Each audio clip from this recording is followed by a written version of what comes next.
Finna camo the boat out, y'all. Y'all see how it look? Let y'all see the finished product. I'm gonna modify that right there. Ain't wrong with it. Ain't got no leaks.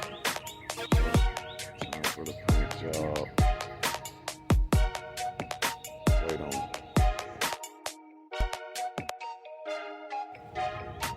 I'm just gonna use I got a few old scuff pads. So I'm just scuff it down, make the primer stick to it good. Then start hitting with some paint right quick. Stay tuned. Rust-Oleum Painter's Touch 2K Ultra Cover Paint Plus Primer. Canyon Black Satin Black. It's drying up.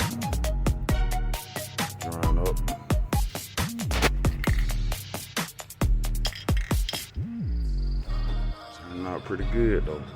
Compared to what it was. You have to wait till it get finished. Yeah, wait on it.